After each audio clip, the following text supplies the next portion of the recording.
the microphone.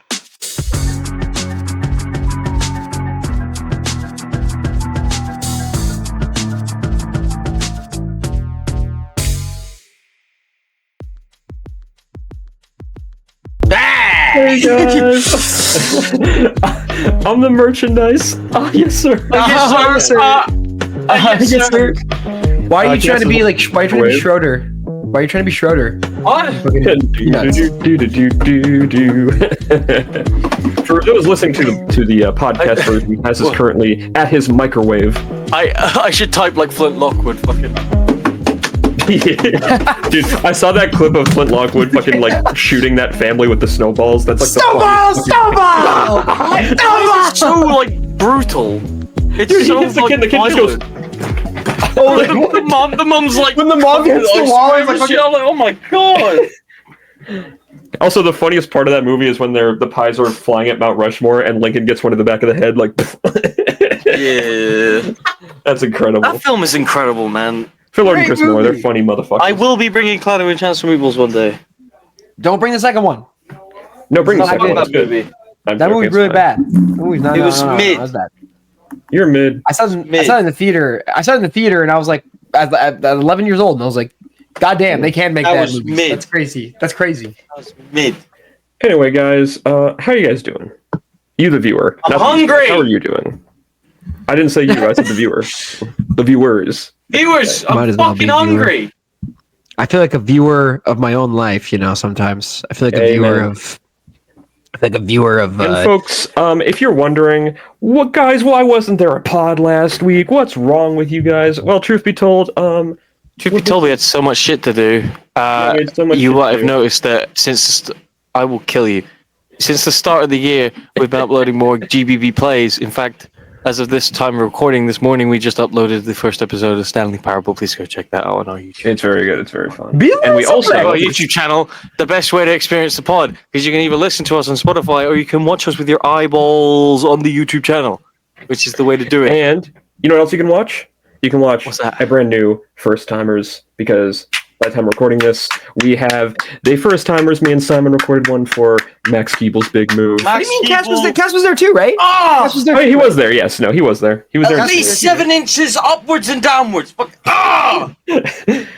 So if you guys want to see our pals Max, Robe, Magoogles, Troy McGinty, Fuck Magoogles, bro. uh, Magoogles the frog. I will shoot you on sight when I see When you you. watched Okay, it- it's over. When you watched it in the morning, I did watch the trailer for it, and I was like, fucking hell. and I'll say this: if you guys want to see Simon have a real-time crash out over a certain actor being in the film, you can also view that on our YouTube channel, because No, we'll also it's have worth because I saw the actor for the whole movie and only realized what he was from at the last third of the movie, and it's 10 times worse then because it was staring me in the face. Did you And I also had no not idea. realize that was Randy from Scream?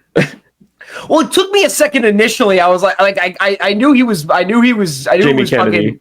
I knew it was Jamie Kennedy, but then like it didn't click with me. Like, shit, yeah, he was in Scream, wasn't he? It just And didn't. Son of the Mask. Max Keeble is such a bizarre Deranged lunatic. of a film that It's it makes amazing, me though. forget the things I like. Like it makes me not necessarily because it's bad or not entertaining, because that was very entertaining. It was It incredibly feels entertaining. like Tim and Eric for kids. That's how I view it. It has that kind of vibe, especially with the fucking Principal Jim Drake, the funniest fucking character of all time. Cease! But sir, I was just sit! Dude, so on my Letterboxd review for the movie, one of my IRLs, one of my friends, she commented just saying cease. So she's seen it apparently, and I had no Yeah. idea. That was crazy. Cease! Cease! It is a great film. Highly recommended, folks. It is going to be up on the Patreon, and you'll have that little highlight video as well up by this point in time. As well. Why? And How much also- is Patreon? Also, if you want to watch Wait, something shut else, up! fuck you! I gotta plug my shit. Fuck you! I'm plugging my shit. Fuck it. I already said I'm GBB. done. Motherfucker, I'm how done, much bro. money is it? Oh, $3. And also free if you... It's also free for a fucking week. You can go watch it for free. For fuck's sake, all the content. There is like 100 fucking hours of content. I'm like, go fucking watch it, man. You can also watch the dubs for free no matter what. You don't even need No matter what. They're always free. They're sitting there waiting like a fucking nice summer girl on a fucking. They're waiting. They're saucy. Yeah. Yeah. Waiting for it. Sundress season's coming up. Pelvis. I think I understand. I understand now what Cass is reminding me of in this moment. He reminds me of Tim Allen in the Santa Claus when he's like becoming Santa, but like a really lewd, disgusting version of that. Fucking Chevy Chase and National Lampoon. Fucking hallelujah! Holy shit! Holy shit! Yeah. Holy shit! Now, Simon, you have something to plug because in place of the pod last week, we have something else for the. Oh yes, sir! Yes, sir! Yes, sir! Oh my God, really? We, Donut Cass and I, sat down in a very timely manner almost a month ago as of recording. Oh no, it was last week, dude. It was like 2 days ago. A month. Yeah. Because it is immediately evident how much it's dated because in the first 2 minutes he makes an off the cuff joke, and off the cuff is a thing now, is actually alive now. So it doesn't actually. It's immediately evident how dated it is. Christ, man. But That's listen, amazing. a lot of things have happened over the last month, good That and is bad true. on my end, and I've been very busy. But you know what? and It's very- still January, so I'm sure it's still culturally relevant to wrestling. There are a few things for folks. Donut Cast and I recorded this finally, the second episode of the Hope Spot. It was posted last Friday. Let me see what date that'll be.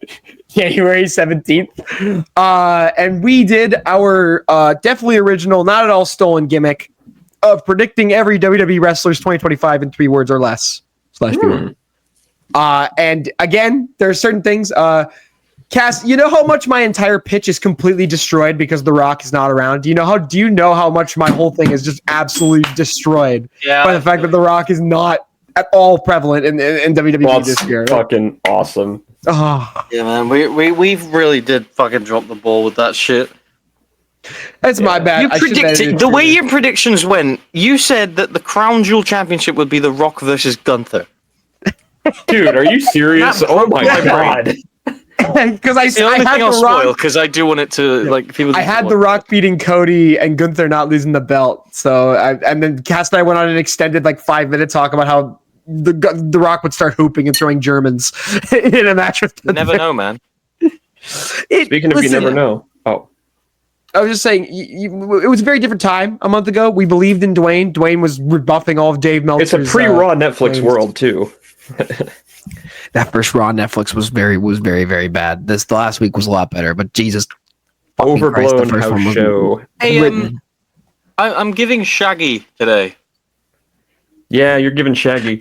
Yeah, I kind of see that. But you're giving like shitty Shaggy from like the 80s cartoon, like the really bad one where it was that's just him and not very Shaggy nice, is it? with the red shirt. Fuck that show. You're giving that shitty Cartoon Network live action Scooby Doo Origins. That was good. Fuck off. Shaggy. It's okay. I liked Eric Striffler's Shaggy in that. Eric Strip. Yeah, well, you're giving me a headache, so fuck you. Anyway, speaking of headaches, guys, if you want a headache, go to GoonSquadPW.com/merch. You want a headache? Listen to this. Put the banner on screen. The banner's not on screen. You would Hit it with the fucking- banner. The merch banner. Quickly. Yeah. Wow, look how cartoony and cool that looks. Wow. Look at that, guys. That reminds me of those definitely did that anti-weed PSAs. Remember those? It's definitely not a holdover from when we recorded off the cuff in this very room. Speaking of Definitely holdovers, not. our new dub, the holdover. No, I'm joking. We're not doing it. Actually, that would be peak. That would be funny. Maybe for Christmas we can do that. That's a good There's only idea. 3 characters. There's only 3 major characters. Yeah. It actually works. Shit, we should do that. Who plays the We plays the done left that lady? story. We should Not done that Wyatt. story. What is that? Fucking insane. You're fucking insane. Anyway, folks, we got a jam-packed show today. Is anything else to plug, Cass? Oh, good question. Off the cuff. We started off the cuff. We did. We- It's a real thing. If you didn't watch the trailer, thing. that is my greatest accomplishment. It was Right. great. We have a great trailer with was a bunch of pranked. our guests. We got all it of was our so great. Pranked. Come back, including Shane. I don't know why he answered me, but there you go. Shane Haste put effort into it too. He like went like he went He like was the all first for it. fucking person to respond. You know that? Like I sent Before it to Tyler, everyone, and I before was Tony. like, okay, I assume I'll get all of these in a week. And Shane is typing. I was like, what the fuck is he doing? Is he just sitting on his That's couch? awesome. Like, He's just He was like, in hey the man, gym yeah, when sure. he did it. He's the He's goat, sitting man. in He's the gorilla. fucking goat. He's sitting in No one gorilla can tell waiting me to go out otherwise. there, defend the tag belts, and then he's like, Do you know how funny it is that we had that episode with him, and that was the episode before he lost the belt? We are the We kids of cursed death. him. But Anyway, folks. Really good show. It's a live show. We do it on Twitch, and we debate. We debate several things. Last episode was Simon and Wyatt. They debated the WrestleMania card. I believe Simon was the winner of that one. So congratulations on that one. He believes. 2-0, baby. 2-0. One on both fronts. He's beginning to believe. The next one is me and Simon, when we will be Uh-oh. debating who should be the new face of New Japan. Ooh. So look And out I'll for be that one. the moderator. Yeah, you gotta bring your Suji. You gotta bring your Suji in it. Oh, you fucking fucking Gabe Kid. Fucking. Gabe All right. Newell. Abe Anyway. Newell should be the face of New Japan. He should be the guys- face of New Japan. Did you Actually, he guys... shouldn't be a wrestler. He can't count to 3. Speaking of can't count to 3, the Switch 2 guy. Simon! Okay, that's actually funny. Holy shit, that's hilarious. No, can we actually He just talk goes. about He this? just goes 1, 2. Oh my god! Anyway, No! it's the No! Anyway, folks, we got a great show tonight. You know. Hosier is here. We got a great show. Hosier. Anyway, Ladies and gentlemen. Ladies and gentlemen, The Weeknd. Fuck you, Cass. I thought the same thing. Um, God damn it. Yeah, no, I mean, it's the first episode since our lists. 1 year. And we thought we'd start off the year with the most vanilla idea possible. That's right. We're bringing something What? to the table. We got. And we have an altercation station. The Tasmanian devil. Wow. The It's like, energy when of this Spider- it's pod like in the is first Spider-Man when he like twists the robber's like arm or whatever, and he goes "Bow!" It's like the funniest shit ever. The energy of this pod is like Peter, Joe, and Crack. Quagmire at the Drunken Clam, like at 3 a.m. You know, it's like You ever I was accidentally watching back on masturbate when episodes. Okay, look, man. you're young? I'm not gonna finish that one. I was watching old episodes, and it was the one where you were talking about Scooby-Doo 2, and Wyatt's impression of when Scooby-Doo turns into like a really genius dog. I'm And going it's to like transform mixing us potion, back, I'm going to turn us back. It's just like, dude. I've watched that shit for like so many years. it's the It's amazing. funniest fucking thing ever, man. I got a chick's body. I got massive titties. Yes, you do. I started OnlyFans. Yeah, no, I want to talk about the Switch 2 before anything else. Is that what you're bringing to the table? No, the Switch Okay. 2 reveals. the overview trailer of the Switch 2 is what I brought to the table. No, I think it looks cool. It's hardly I've been anything waiting to say, so though. fucking long for this thing, and like so much of it got leaked early, and like I just don't care, you know. It'll be Yeah, at good. this point, because it's like it's pretty much just a trailer for the direct. They're just saying, "Here it is, it's real." So we're getting the direct on what is it, April 2nd? Well, no, what is it? Reverse? Is it February 4th? February? I don't Did know, it, man. Did it That's say April 2-4 or did it say 4-2? it's a 2-4, but then I'm like, some people spell Okay, the so date I think first. it's 4th of Feb because it was Nintendo of America that posted it. I Okay. don't think they would have aired.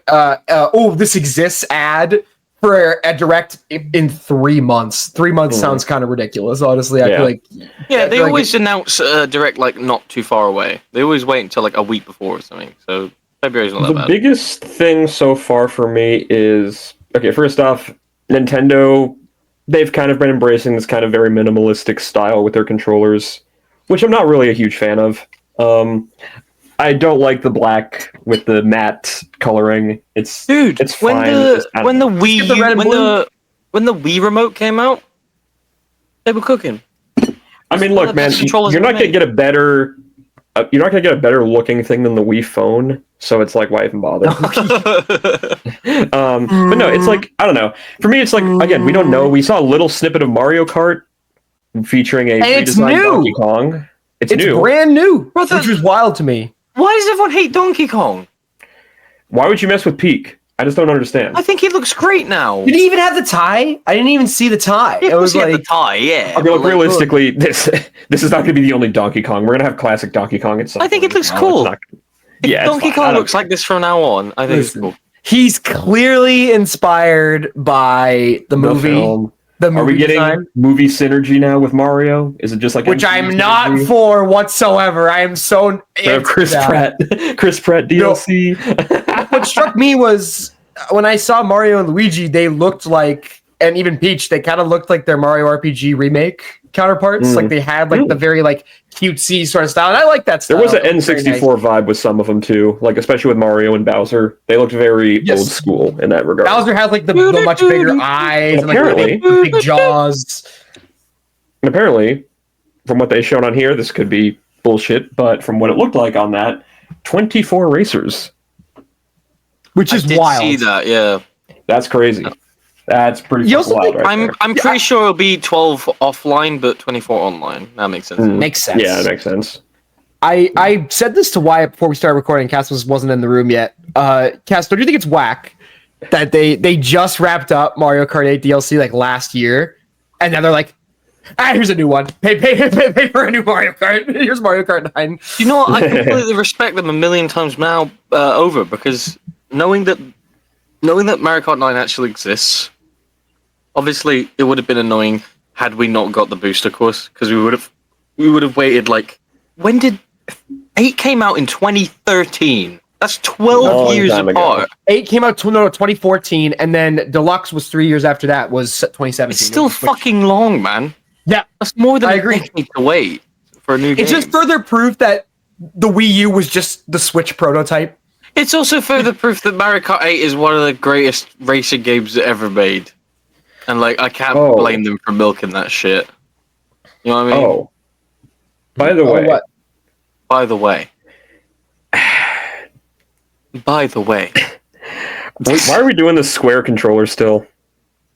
Why not? It's not a huge deal. It works. What do you mean? It's just very odd. I don't know. I mean, I know Nintendo's no secret to like. Oh, you know, mean the controls. thing just like in when you the put them middle? together and it's like Yeah. I don't know. I feel like we could I never use that ever. never, not once. Not That's why you once. get a pro It's so controller. much comfier like- to just use them detached. You know? Like That being said, the screen looks tremendous. The screen looks unbelievably good. Yes. I think. I'm just curious what what is it going to look like? Let's be real here. Metroid Prime 100% is launching with that. I feel like that makes Obviously. perfect sense. I think Metroid It'll Prime, launch on the Switch though. Also, yeah, it'll be both. Mario Kart, I don't know if it'll launch, but that's probably this year. If they feel comfortable enough showing gameplay, it'll probably come out this year, I'd imagine. what I'm a bit concerned with too is what is this going to bring? What are we getting here besides just a new console? I'm very scared that we're not getting any new games. Well, I was going to say games. Obviously, that's the number one thing. But like Also- big games, you know? I don't think we're getting a new 3D Mario. I- gonna get- Shit. Here's the thing, I Okay. agree with you. Okay, so real quick. We got the Nintendo 64 the whatever it is, the online fucking thing. You can play 64 games on the Switch, right? Hmm. This new console's gonna have GameCube. Hmm. Online Melee on the fucking Switch too? I could see, genuinely, Oh, I could see that being a launch Wait, thing. does that I can see them confirm doing it'll that at have launch. GameCube shit? I don't know yet. Oh, But I it was gonna makes say sense. because that would be because I think that's the main thing is I would love to just be able to play GameCube shit. Pikmin! Pikmin. you Pikmin could 3. play, brother, good Mario Party online. And all the GameCube ones, you play 4, 5, 6, and 7. Oh wow, you play 7 Online. on fucking wow. Look, until I'm able to play every single 3D Zelda game on one console. Can you This imagine a better be Wii Virtual Console? That would That be would actually- absurd. It's update day, guys. Dun, dun, dun, dun, dun, dun, dun, dun, dun, dun, dun, dun, That's dun, weird. dun. That's weird because they usually do it 12, but it's like what 11? 11:15? 15? Oh, I'm not gonna say. No. I just like completely it. spelled I out like the joke it. and then heard Ninja so Gaiden now- 1, Ninja Gaiden 2, Ninja Gaiden 3. 1, Ninja Prison Gaiden 2, Ninja Gaiden 3. What does Prison that USA. say? So yeah, that's my thoughts on the Switch 2. I Just think write it'll be this. good. We have to wait and see. My main thing is, I said this to Wyatt, right? Here's the thing, new Mario Kart, that's cool. But I'll tell you this.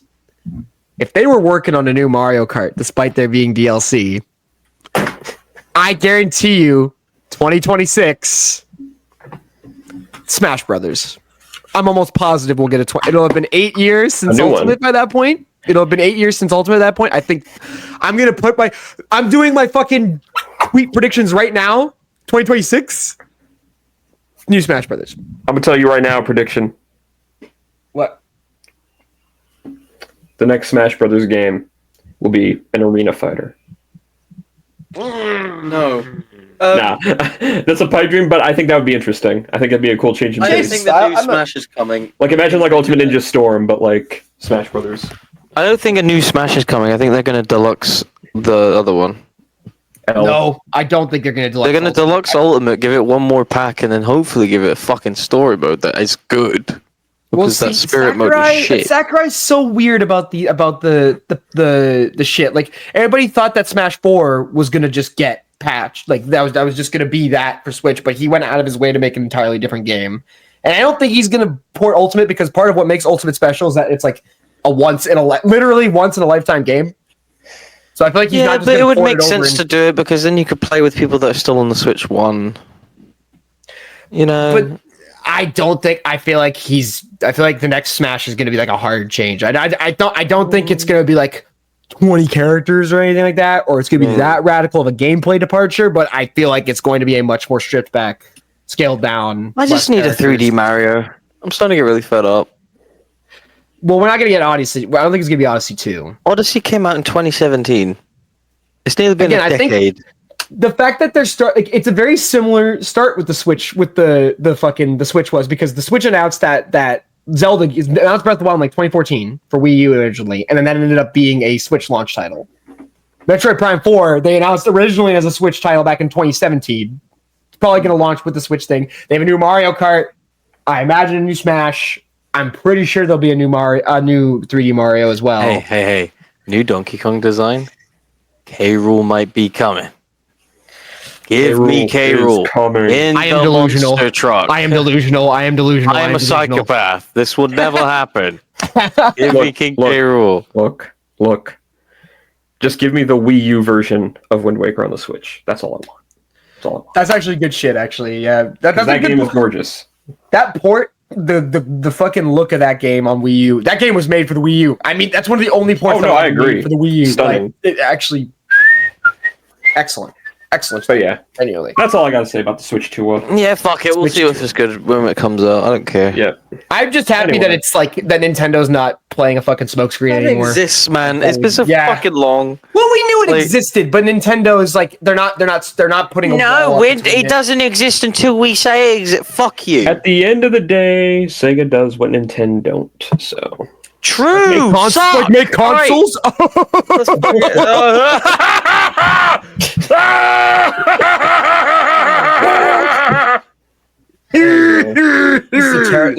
This is terrible. What's the one from Clash Royale? Fucking.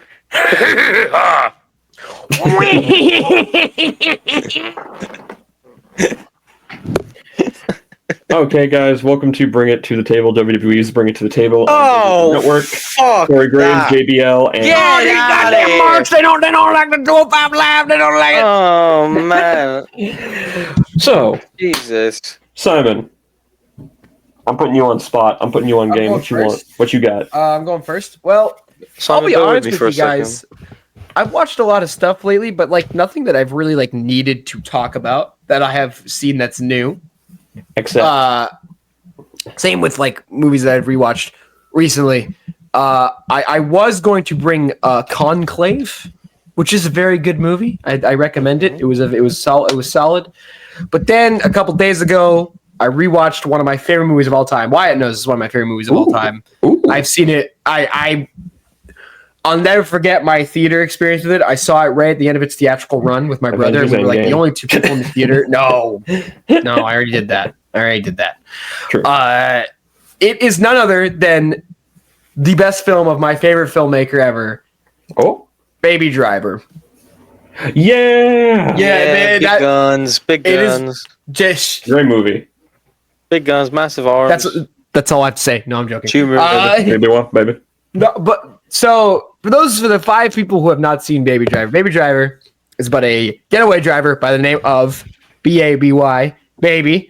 Played by everybody's favorite human being, Ansel Elgort, who is led by everybody's other favorite being. I can't say his name actually because then we won't get any ads. The better Lex Luthor of the movies in the past couple of years, sadly, unfortunately. You kind of right, unfortunately. Do you not remember who plays Doc in Baby Driver?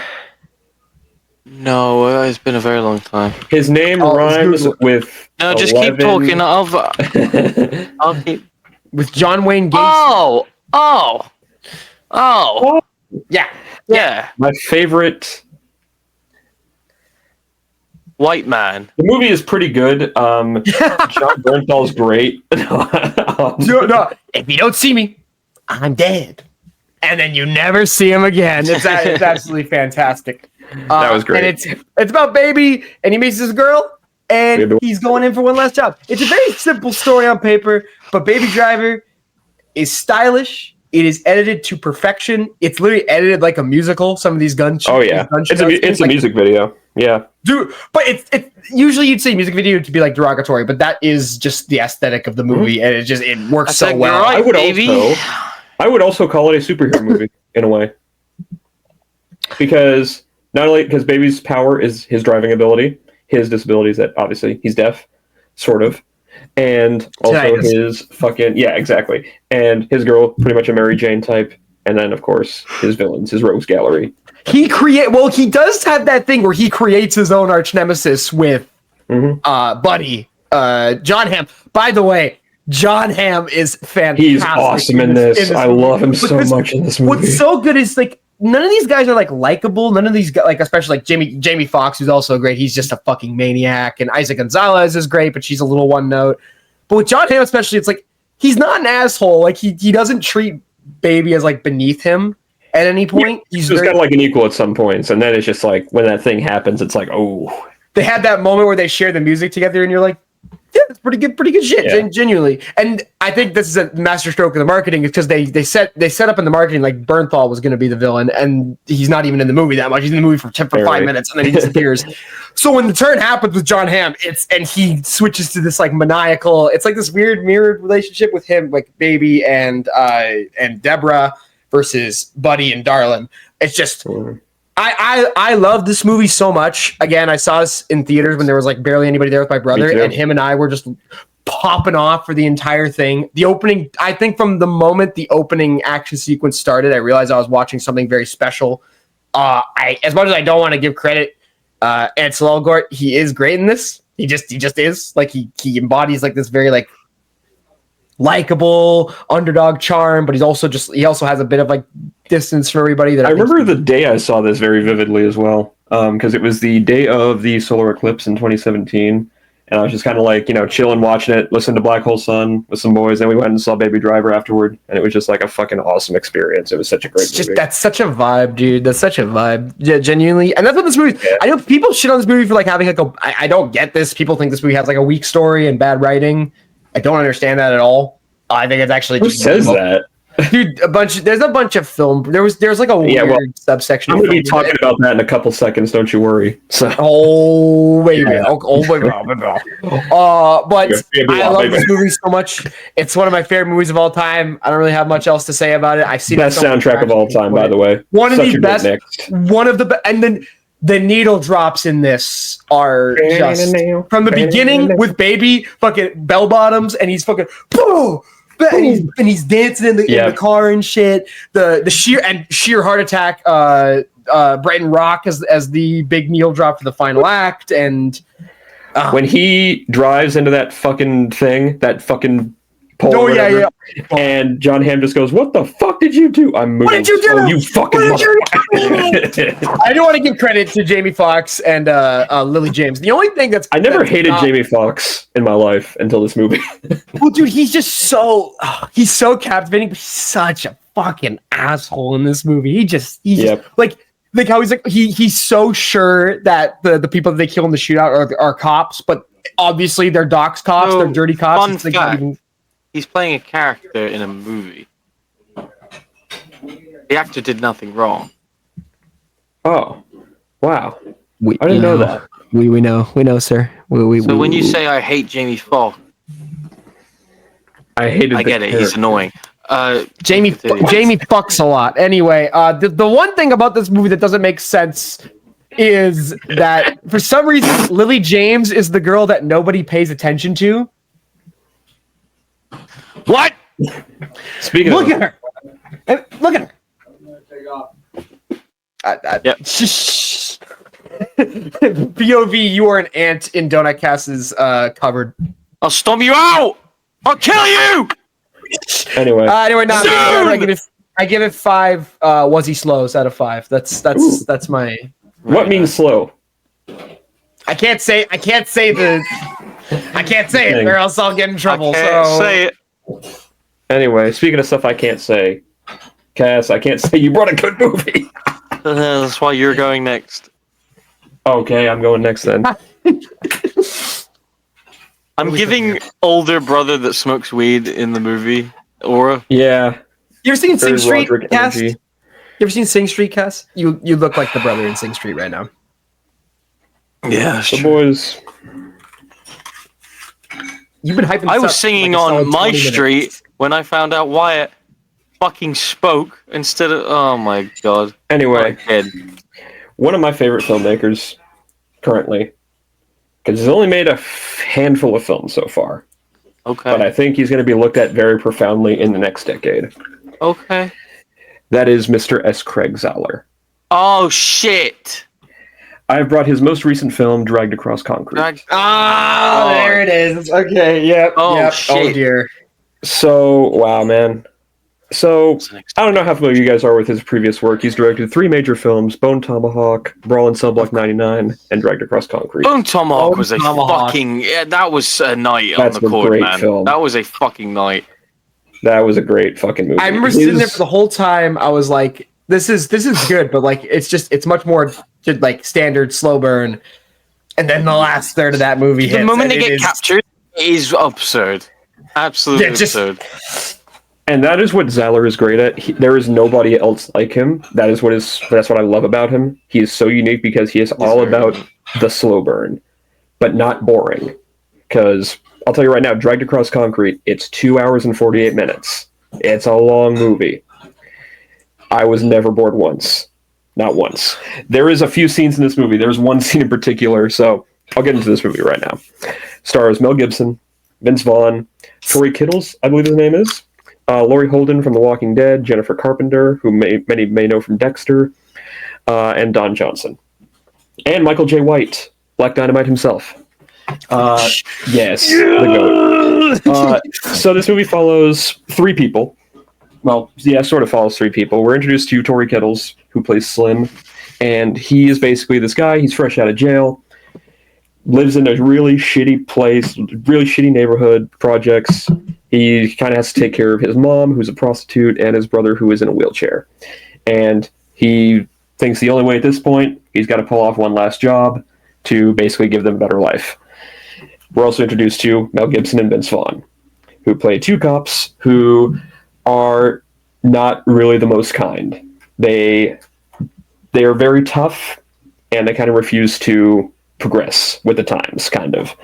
They're eventually caught on video applying a little too much cast iron to this one Hispanic individual, and they end up getting suspended.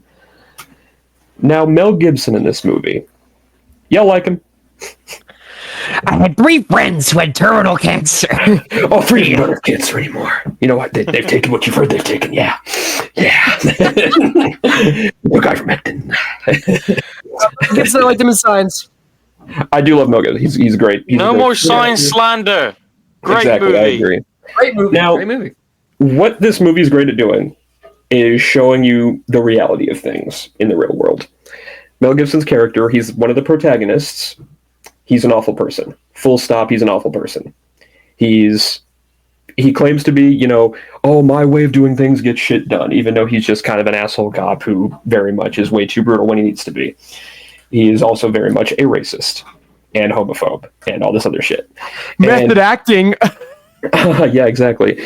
Vince Vaughn's character is a little less that. There's actually a really funny line about this where they're being confronted by their captain, and Vince Vaughn just goes, "I'm not racist, all right? I drink a cup of dark roast every Martin Luther King Day." That's crazy. That is like one of the I drink funniest this things I've ever black liquid on this black celebration day. seen. And that Like, goes to okay, show, obviously, buddy. who these characters are at that point. It's like, okay. And Mel Gibson's character doesn't live in a great neighborhood either, also lives in the projects. His wife has MS. His daughter's constantly getting fucked with by gang members here and there. And he's just kind of pissy at where he is in life. He's never been promoted in the last 20 years because of his methods. And so he and Vince Vaughn decide to just, let's go. There's this robbery that I've heard that he got tipped off by one of the jewelers about this robbery that's coming up. They're going to steal from the robbers and take the gold for themselves. And that is where we're introduced to our antagonists. Black gloves and gray gloves. Our antagonists, I should say. They are the most evil, sadistic, vile, racist villains I've ever seen in a movie in this setting. Because they're armed to the teeth, they have black masks, sunglasses, and all you see is their mouths. You never see their face. And they are cold, they are calculating, and there's a scene in the movie where we're introduced to one of them, and he's robbing a convenience store, and he just says to the guy, "You have 5 seconds to empty out your drawer. 1, 2, 3, 4, 5." And then like the guy does it, another guy walks in, he shoots him, shoots the other guy, and again just shoots up the place. These characters are so scary. There's a bank robbery scene in this movie. I don't know how the hell Zeller managed to make a bank robbery scene scary. Literally, I was like the Michael Caine fucking meme. Like, these guys are the scariest The guys bank robber is the scariest guys I've seen in my life. And what Zeller is great at, specifically, and this is where the controversy comes into play with him. A lot of people view his movies as kind of right-wing fantasy, male fantasy type films. I don't know how you can watch this movie and walk away with conservatism. Because literally all it is really just showcasing these are people that exist in real life. You know, like Mel Gibson, for example. You think he'd be like, oh, he's a tough detective, but he's got a heart of gold. No, he's just a bitter old man. And Vince Vaughn, an ignorant guy, kind of enables him sometimes. Not as bad, but he's still an enabler at the end of the day.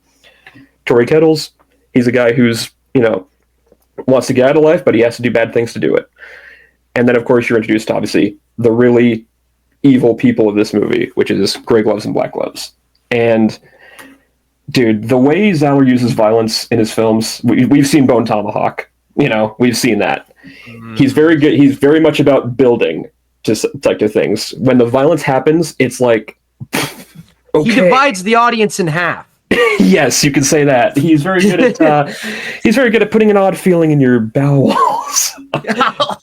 And if you've seen Cell Block 99 as well, that's another movie that's very long. It's very good. Cell Block 99. It's very good. Again, also very funny. Like this movie is very dry humor in his movies. Comedy. Very, very dry humor, but it's so good. And Cell Block 99 is one of those ones where it's also just like, wow, like, do I like this character? Like, it's just very like, like, and again, like I said, the way he uses the violence specifically in this movie, when it happens, it's like, holy shit. And then it's like moving on to the next scene. Like, yep, we're moving on. Like, sorry, like this is what is happening right here. What he does in this film, and I couldn't believe this happened. Hour and 30 minutes into this movie, we are introduced to a new character, a brand new character. That character has an entire arc in like the middle of that movie, and they're the heart and soul of the film, as far as I'm concerned. I could not fucking believe that. I was like, how the hell did you manage to do this? Like, holy shit. And the last half of this movie, first half, slow paced. I understand why people don't like it. The last half of this movie is captivating as hell. And the way it ends, it's so satisfying, but not happy necessarily. I mean, it is kind of, but not really, because there's a lot of variables where you're just kind of like, ah, man, I wish this happened, but it's also just like, this is kind of what reality is. So, and Zeller's also very, his films are very long. This movie's 2 hours and 48 minutes, like I said. And he's very, very this is kind of why he works with a lot of lesser studios like Lionsgate, who will give him a bit more leeway into that because he doesn't like cutting down films, which I respect, but also there's a 5-minute scene in this movie in which Vince Vaughn eats a sandwich and Mel Gibson just looks at him with displeasure. And it's very funny. I love it, but it could have been maybe like a minute long probably, but I was watching Cass making fucking chicken balls before recording. Just like, And that's another thing too about the writing in this movie, where like I said, slow burn wasn't bored at all because the writing, the dialogue. Zeller is not just a filmmaker, he's an author as well. He's also a comic book artist, so he really understands dialogue. And no one in this movie talks like a real person, which I love. I always love that in movies when dialogue is very carefully crafted. It almost feels like you're reading a book because everyone has a very snarky retort. Everyone has a monologue. There's a lot of monologues in the movie as well. People will just talk for like 7 minutes, like to themselves or to someone. That's real shit. And yeah, this movie, like I said, it's the media literacy thing is like the last thing I want to touch on right here, because this movie is very well renowned. It's very well renowned. But a lot of people, especially on film Twitter, are like, I didn't like these characters or the message it sent. And I'm like, this movie's not really sending a message, though. That's the thing. Movies don't really need to send a message. You don't need to agree with people. Character? Yeah, exactly. It's crazy. Yeah, wow. We're showing what this guy's life is like. I thought you would like someone who despises other races. what? And that's the thing too. It's like go ahead. Sorry, I'll say my piece after. I'll let you finish. Because and like I said, I think a lot of people are getting too caught up in Mel's character in this because he's the protagonist, but the real protagonist is Tori Kettles, who is this guy who is you're pretty much following him from beginning to end. These guys are kind of not to say side characters, but they are the first build on the poster, but they're really not the main character. And a lot of people are getting caught up in that. And even the director, Zeller, was kind of pissy during the press junkets where everyone was only talking about Mel Gibson and Vince Vaughn and no one was talking about the third main character. And I think that's a testament to kind of just how a lot of people view his film specifically as some kind of weird, right-wing fantasy, when in reality it's more so just showing a light on society. Like when it comes to self-indulgence in movies, there's a very fine line to walk, And I would say, and I don't say this as a criticism of S. Craig Zeller. He is a very self-indulgent filmmaker. The same way extremely. that I think that Zack Snyder is, the same way that fucking Francis Ford Coppola is. We've talked all about Megalopolis, right? Where it comes down to, if you're going to make a movie that doesn't really have an overarching message or an overarching theme, at least make it compelling. At least give me characters. Compelling. At least give me characters that I can sink my teeth into at the very in the moment. Give me set pieces that are enjoyable. Give me scenes that are edited and shot well. There's this one. Not to change the topic, but there's this movie. I think I'd mentioned it before. Funny Games, which is a very similar, very very dark tone. It's literally just about these two guys invade this house, hold this family hostage, and slowly kill them throughout the entire movie. There is no point to it. And I know that the whole point of it, Michael Haneke was trying to make this meta commentary about how people only view victims in horror movies and in Breakout and in these sort of situations as people to be slaughtered. But the problem is that he then proceeds to make his characters boring, uninteresting characters who you don't really care to see slaughtered, but he does it in such a brutal way that's not even fun to watch. With Zeller, Bone Tomahawk has characters that are unlikable. And Bone Tomahawk has character because that's the only. I'm mentioning Bone Tomahawk because it's the only Craig Zeller movie that I've seen.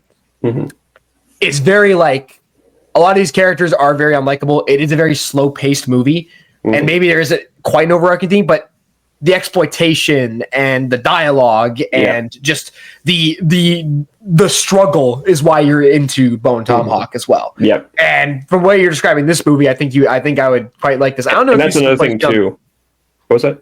I was gonna say, I don't know if you've seen Place Beyond the Pines, Wyatt. It's on my list still. Very, very, very not quite as dark as you're describing this one, but very similar. Very, very similar overall, in my opinion. I think you really like it. And this is another thing with his movies specifically, with Zeller's films, is that there's this very weird, because they're very grounded for the most part, but then there's this very odd sense of uneasiness that is there something else happening here? Is there some weird supernatural element that I'm not getting? He did that in Bone Tomahawk. Because then Bone Tomahawk as well. They were weird, demons. This weird occult vibe to it. It's kind of hard to describe it. And same thing with Brawl and this movie, especially with the grittiness of this real world. It's just he really shows you just the true evils of humanity as well.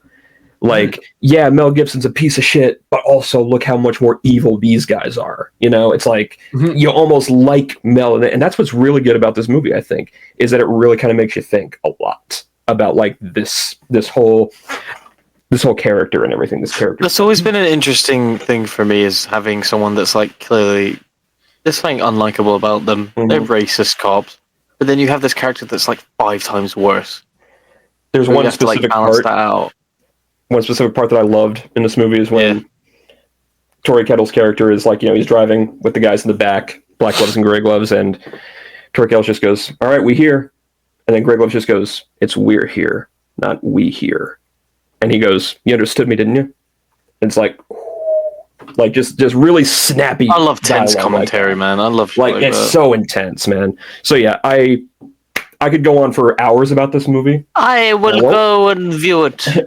I highly recommend it. Like I said, it's long, but just goddamn give it a chance because it's so goddamn good, man. And Zeller, I got to check out his book that he wrote called Hug Chicken Penny. It's apparently like a gothic type of horror, but it's also very child friendly, which is weird because he's like Gothic horror for him is interesting because he has such a grounded, rugged And he was supposed to direct a film adaptation of that, but couldn't get funding. He wanted to work with Jim Henson's company as well on it. It was going to be like a really because he is really proud of that book. He thinks that's his best work, and I got to check that out. So, anyway, I give that a. Yeah, give this a. I'm gonna go with a 5. I'll say 1 burger and 5 more burgers. I'm gonna say 5. Oh. 5 anchovies out of 5. That's a lot of anchovies. That's like You more than understand, 4 Joe. It's an anchovies. inside joke. Oh, by the way, great original score composed by the band The OJs, which Zeller also wrote the main theme of. Shotgun Safari. Alright. Check that out. Yes. Okay, that's awesome. Yes. Amazing. Anyway. Right. So we got from Simon a very gritty and unique take on a crime syndicate with a very wacky set. I wouldn't say gritty. I don't think Baby Driver's Oh, like, I mean, It's it's very unique. colorful. pulpy. Pulpy. That's the way to say it. We have this very real and horrible depiction of racism and just a long, not really commentary, but just a dark tone going on from Wyatt's. I would like to bring one of my Garfield favorite 2. Disney movies to the table. Oh no. Completely different. Swear to God, I better be everything we treasure just finder or I'm talked killing myself. I'm talking about the best Disney movie in probably the last 20 years, in my opinion. Alright. I'm of course talking about Wreck-It Ralph. Okay, I thought you were gonna say Meet the Robinsons. I was very No, that's Yeah, a yeah. personal favorite. I don't think anyone's gonna agree with me on that shit. Oh, I love Meet the Robinsons. I think it's a great movie. Oh, it's good. It was adore made that too early movie. though. I fucking love that movie so much, man. But this is also a great movie. Anyway, Wreck-It Ralph, I always knew it was really good. But I ain't seen it since like 2018, so I watched it with Eden, and wow, what a fucking film, man! Like, this dude, like okay. So first of all, when I was a kid, the idea that Disney was making a movie about video games, and then I saw the trailer in the cinema, and you see guys like Dr. Eggman and Bowser on screen, and I'm just like losing my fucking mind watching this trailer. Mhm. So it was cool in that reason, but also just them putting in the effort to create this entire world where like each game console is connected to this outlet and it's like a train station. I think that's so cool. And then just like certain games are where fucking Roger Craig Smith jump scare fucking you don't regenerate. It's like, oh god, no. Whatever you do, don't die. I love that. Be alert, but don't die. Really. But I just love that certain games are like actual like when he goes to tappers and he's just a bartender in a bar. Like there's And his body moves moves in 2 frames. I Like, love characters that have low frames. I love shit like that. just- But yeah, no, like the plot isn't crazy. I mean, he tries to get this medal, and it's conveniently this new game, and then in the other game he meets this Vanellope character, and And the whole idea of glitch, like the whole idea that, okay, main event, best part of this movie, the good Turbo. Oh my god. Oh my fucking god. The villain in this movie is fucking amazing, man. No, oh my god, dude. King Candy / Turbo. Well, first okay, of look, all. man. The idea that Turbo, right, is jealous of a different racing game. So That was he cool. purposely goes and tarnishes it and ends up making a myth that he died. And he takes over the game. He takes over the game without invades anybody realizing Sugar it. Rush and makes himself a completely different character that was never in the code, and like rips Vanellope's code out. I'm like, holy shit, man! That's like abduction. That's fucking absurd. Like, You know what? You know why King Candy / Turbo works when so many of these other Disney twist villains don't? Is Yeah. that even before the Turbo reveal happens, they don't He's make an any asshole. bones about. They don't make any bones about King Candy being some some good guy or some diplomat or some actually good character, You and then kinda switch it on you at the sympathize- last second. you kind of sympathize with him when, like, he's obviously lying to Ralph, but when he says, like, oh, if Vanellope wins, then people will think the game's broken and we'll all go out of business. Which is true. but he's but at also the same using it for his own benefit. He's literally only doing it to get rid of her, and it's like, oh man.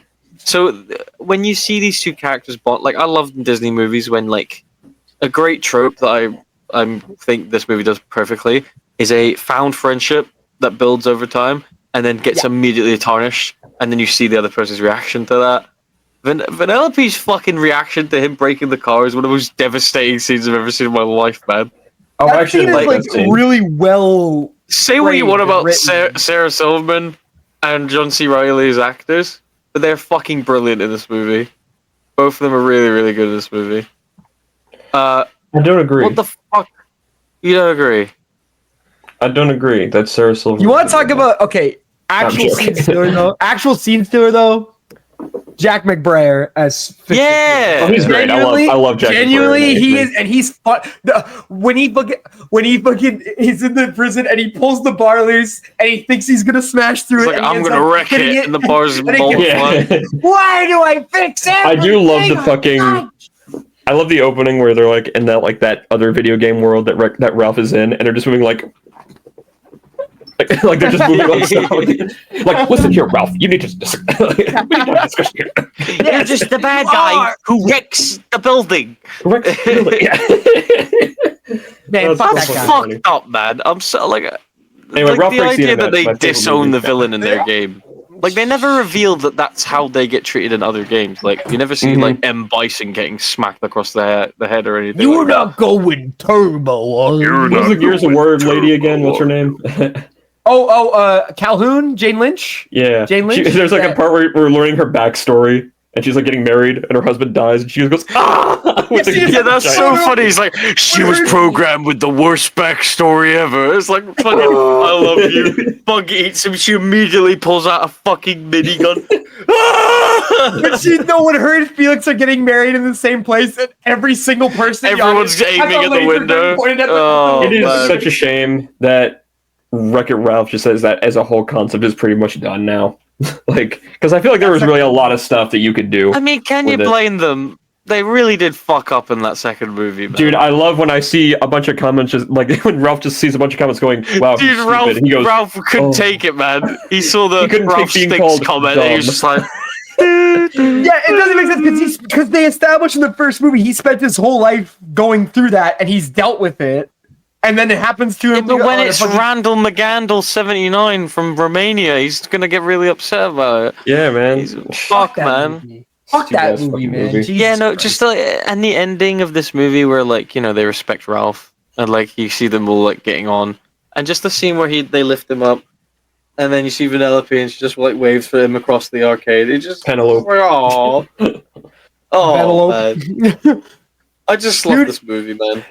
I'm serious, and I know like I don't think Wreck-It Ralph has like a great like it's a very again another like really simple story. You've seen it. Oh yeah, 100%. You've definitely seen it a million times before, but it's just well executed with the characters and the animation and the setting, and that's why I think a lot of people connect with it.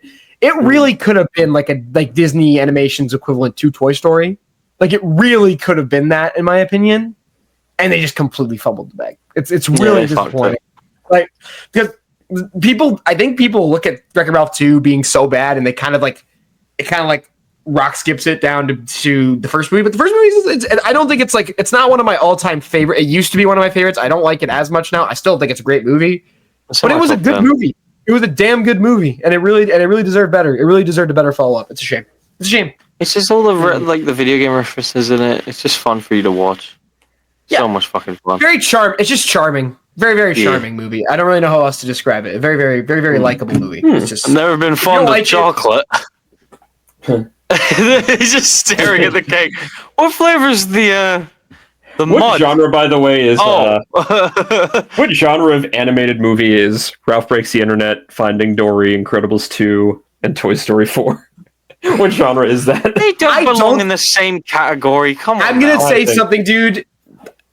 I don't think Finding Dory or Toy Story 4 belong. I actually like Finding Dory more than those movies. Finding Dory is decent, you know. They like, and Toy Story 4. I said it before. You can like it or you cannot like it. I like Toy Story tried 4 something less than Finding Dory. No. I want you to go watch Finding Dory because it's actually really good. Finding Dory and Toy Story 4 are like, they tried, you know. Incredibles 2 is auto. You know what it is? You know what it is, Wyatt? It's autopilot. That's the genre right there. It's fucking it's just a bunch of dudes writing a script template and going, that's Ralph the movie. 2 was not autopilot. That was someone died at the wheel and they fucking you know. Do you guys think if Ralph Breaks the Internet happened today, they'd have Haley Welsh in the movie? I'd kill him. I'd kill them all. All right, I'm gonna go to bed, Ralph. I'm gonna go. Hey, Penelope! I just learned Hawk Tua. Yeah, Penelope! I just learned Hawk Tua. And then you realize Penelope's been dead for like 5 years, and he like realizes like. And Ralph says, "God damn!" Imagine Zallard doing Wreck-It Ralph. He should do a children's film next. Instead of King Candy, like he gets like put in the car, he gets like moved off the side, and the bug like eats him, and it's off screen. He gets to do a violent car crash, and then the bug eats his carcass. You know, some shit. Like that. Speaking of like Dragon Cross cartoon characters, there was another shitty fucking Steamboat Willie horror movie coming out. I saw that fucking screen grab. Like, what's his name is in it? But David Howard Thornton is playing Steamboat Willie, and he's fucking Art the Clown. So I can't miss it. But he's also played the Grinch, so he's gonna be amazing in that. It's a trap. He's Don't. gonna be great. No, Listen, stop! He puts his whole asshole in every movie. Stop! He puts his entire. He puts his whole pussy into every movie he's in. Yeah, but that doesn't make the movie's good. Yes, it does. He's the best part of every movie he's in. I love David Howard Thornton. Yeah, I love you, baby. You know what I love? Come on the pod. Come on the pod, David. We could get him on the pod. We could get David Howard Thornton. I could probably get S. Craig Zeller on the pod. I'd probably say, hey, come on, and he'll go on like a tangent about how like You like scary movies. I will say one criticism. One criticism about Zeller that he is getting better at, but don't write women anymore, please. don't. Oh, You're not good at it. You're not good at it. Please don't. It's just a little. It's like they're just. It's not they're bad. They just do nothing in his movies. It's like they literally just serve as a plot device half the time. It's like, Okay. But yeah, no, those were our picks. I mean, today. I'm gonna give Wreck-It Ralph a solid 8 Oreos 8. in your milk. Oh my god, that dude. Oreo. Okay, hitting that shit. Also, the donut policeman is called Duncan, and I think that's quite funny. That was pretty funny. That was the best. You know what else is funny? This week's Holy poll. shit. No, I'm joking. No. Did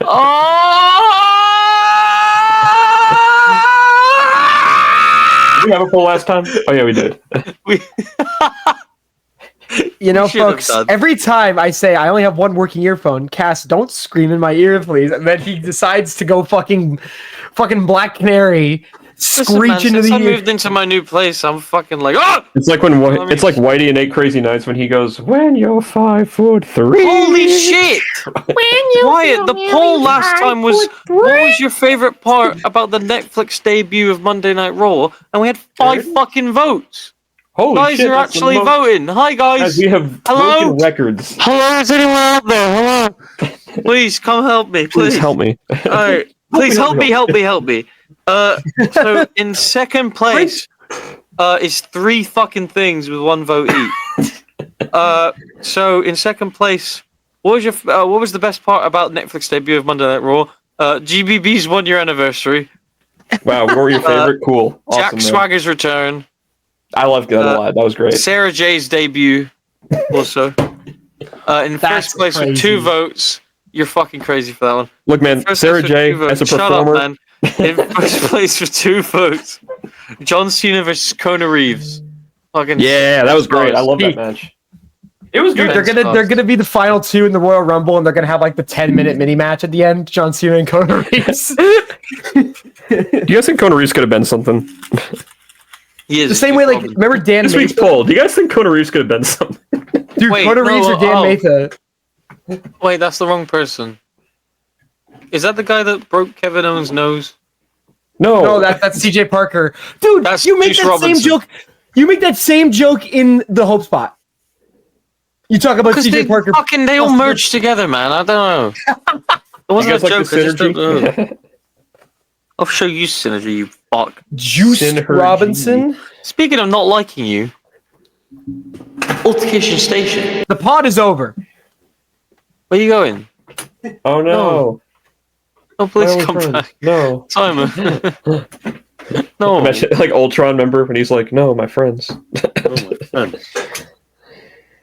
I And we can't got Super physically Saiyan. throw up in my mouth. Shut the fuck up. Oh my god. I like that movie, man. I Shut don't want to up. hear it. I don't First love that half is movie, good. but I like The it. first half is First good. half is good. Second half's fucking unwatchable. This is a very, very bad second half. Yes, I of the movie, yeah. thank you for giving me this time to unveil my evil plan. Come on, that's fucking good dialogue, man. It's funny. No. It's got some good of it. I like anyway. it. What are we doing on all this altercation station, Cass? Well, Besides your mum. the Royal Rumble's around the corner. And it's in February. So we wanted to debate what the best Royal Rumble of all time is. Hot take. Easy. Yeah. It's coming. What? It's coming. Why did we all hit a tableau? We all froze. We all fucking That's the thumbnail right there. That's the fucking I thumbnail. don't like on the you. tableau. Mate, you are the worst human being Anyway. ever. Anyway. So, the Royal Rumble, guys, it's in February this year for some fucking reason. It is but in hey, February. Sacrilege. sacrilege. Sacrilege. Anyhow, Zach Ridge Holland. Zachary Rich Ledge. Holland. We should sack him because he fucking sucks. Yeah, 'cause he We are sucks. talking about what we think are the best Rumbles. Now, we're not deeming this as the greatest Rumble ever made. It's just our That would be personal- the greatest Royal Rumble. That'd be exactly. Now you're talking. They said it in the title. Won by the greatest wrestler, Braun Strowman. Braun Strowman. Real question. Ramen Have noodles. you guys ever tried to rewatch the Greatest Royal Rumble? Have you? I've Yeah. never watched it once. Yeah, I watched that one but- Roderick Strong and Daniel Bryan spot. That's it. I got 15 Stop people in, and I think I saw Drew Gulak, and I was like, "This is really bad." And I Dude, just I stopped was- watching.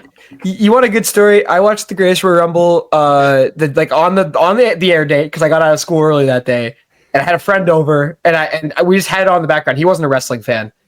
When fake Yokozuna Hiroki Sumi comes out, that was the guy who perked my friend's interest for some That was fucking funny. reason. The fake When Yokozuna was hilarious. Hiroki Sumi That's comes a big boy, you know. Oh my god, that killed the air like crazy. That mustard gassed the fucking pod, man. Can you imagine Vince disgusting. McMahon getting that fucking call from the Saudi prince, like, I want Yokozuna, and he just scrambling. He's like, I need another fat Asian. Find me one. where's Akibono? I gotta bring back Akibono. Akibono? What if I put Roman Reigns a thong? What happened to a train? Give me a train. A train? A literal train? A literal train? His middle name? Number like fucking- 25. Oh my god! Not Cass. It's like fucking regular show when Mordecai goes honk honk. He's Honk, honk. solid. It's a team from Holy Inception. crap, it's real! Holy crap! It's real. Anyway, Hello, so, Governor. I am bringing my personal pick for today, and that is the 2010 Royal Rumble. I knew you were gonna fucking say 2010 Royal Rumble. I knew it. I knew it. I likey, me likey that one. I reckon. I reckon.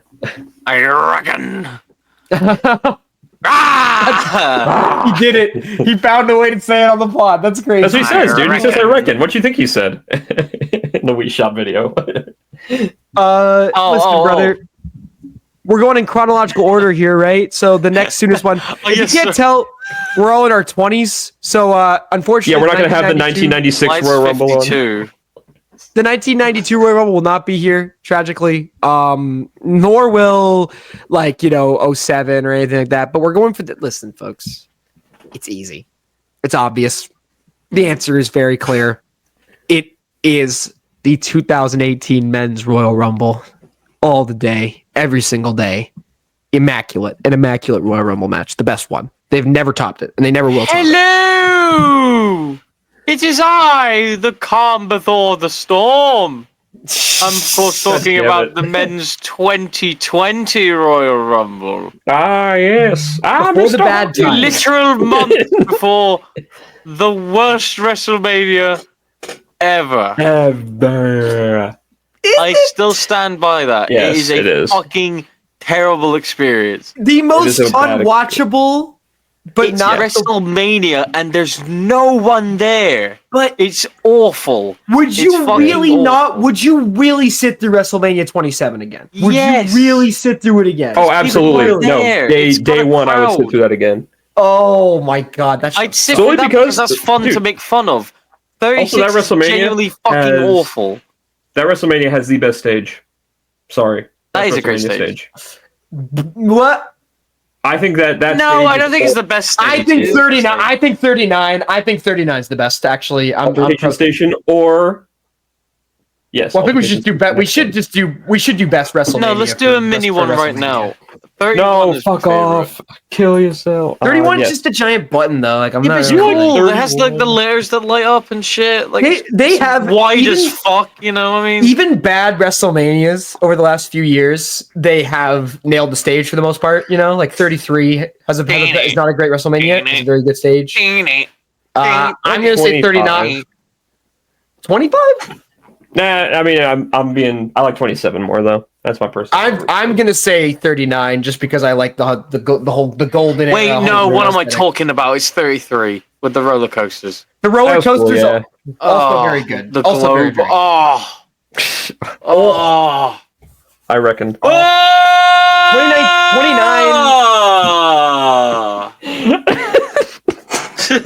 Heavens unto me! I was gonna say the same thing. In my bedroom, having intercourse with me. For those who don't know, we were watching AEW Wrestle Dream, and We? Wyatt, completely cooked, just said "Heavens unto me" at one point during one of the matches. For That was during Wrestle Dream. I don't even remember when I said that. I remember saying it. I don't I think remember it when it was. Though. I think it was during. Wait, you keep mentioning this thing, Wyatt, where I was like, in my bedroom having sex with me! Yeah, I was listening to a pod the other day. I was listening to like one of the older episodes because like seeing like I was like, all right, listen to this one, see what I said Oh, here. I And then I must just have hear been you just say that at one point. You're just cracked in that episode, dude. I don't know what the fuck you're talking about. There's episodes where I'm just off my I fucking. think we were saying like, where's Samoa Joe or something. We were saying like, where's a certain wrestler, and you just go in my bedroom. Oh, Tony Storm then. It's 100%. That's what it was, yeah, Tony Storm. Absolutely, Tony Stark. Real I love you, Tony Storm, Juice Robinson. We can sort it in the parking We will lot. kill you. We can do it in the parking lot. Dude, Tyler Bate as well. He was with her before Juice Robinson, which is Ludwig crazy. Kaiser, we can talk in the parking lot. Tyler Bate. In fact, no, Tiffany How about the other Stratton. knee? We can talk in the parking lot. I want Ludwig Bate. Kaiser. Tyler Bate. Bro, I want him to come into the bedroom. Actually, like Tyler Bate is frustrating because he has him and Saul Ruka. Tyler Bate and Saul Brick Ruka is by brick. That's all I gotta say. Piece by piece. Piece Anyway. by piece.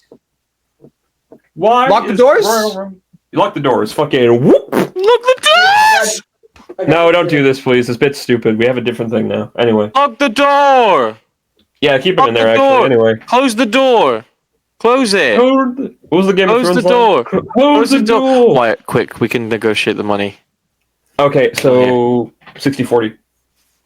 No, I want 65. I Is that want okay? 70-30. Oh, There you go, rich golden breeze.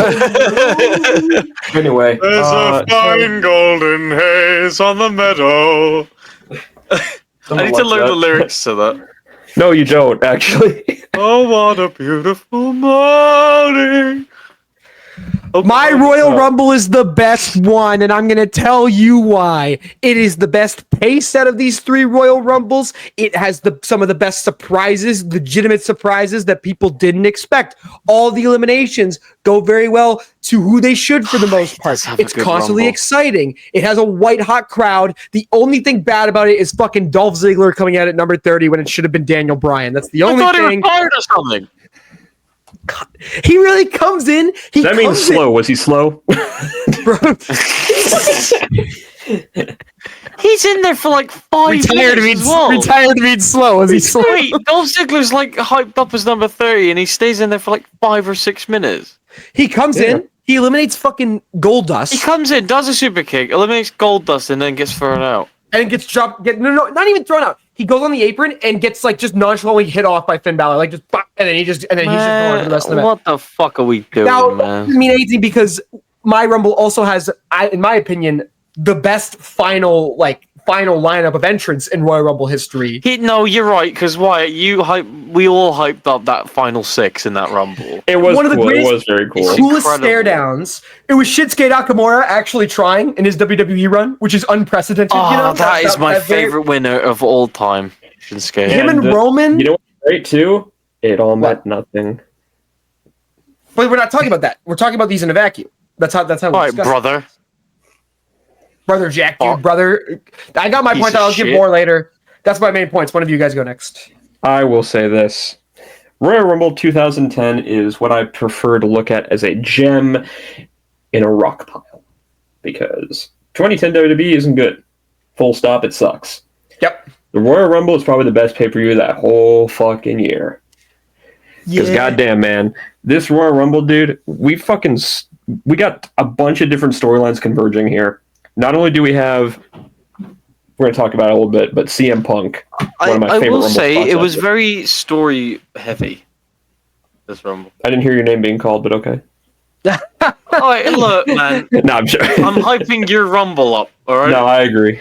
No, fuck you. And fuck your Rumble. Anyway, we have of course, the Shawn Michaels storyline, which is the Thank you. highlight, obviously. The biggest highlight of this whole thing. We have the Great Khali and Beth Phoenix. We have fucking Chris Jericho and Edge. Fucking that whole storyline finally converging. A bunch of storylines are taking place in this Rumble. And I think that's cool. I like when WWE does that. And they don't really do it a lot anymore. And they should. Not in the Rumbles, they don't really do it a lot. Like, I think Usually it's one story. last year's was the closest. I felt like they came to get to kind of replicating that. Like, I think, love it but- when everyone has a legitimate reason to win. Like Yes. people genuinely like you want them to win. Like when it's like 4 or 5 different people, I think that's awesome. And to your Oh, testament, yes. your Rumble does It's exactly true. that. Like, Yeah, you would my- watch the thing with my- Rumble and you would hope someone would win just because you're a fan of that wrestler. But Mhm. now, like, they actually give you a reason to like cheer them on. I'll say something as kind of like a plus and a minus to my Rumble. I don't think mine has a lot of like story implication for a lot of people. Like Shinsuke Nakamura didn't necessarily have a story going into the Royal Rumble. Roman Reigns didn't necessarily have a story. John Cena kind of did because he was doing the whole I need to get a match at WrestleMania and I don't really know how to. But like Finn Balor, he didn't really have a story. I think what helps it though is that I think 2018 is just the purest distillation of WWE's current roster at the time and just letting them fucking go. They start off with 2 of their most over guys, Finn Balor and Rusev, and they let them stay in there for a really long time.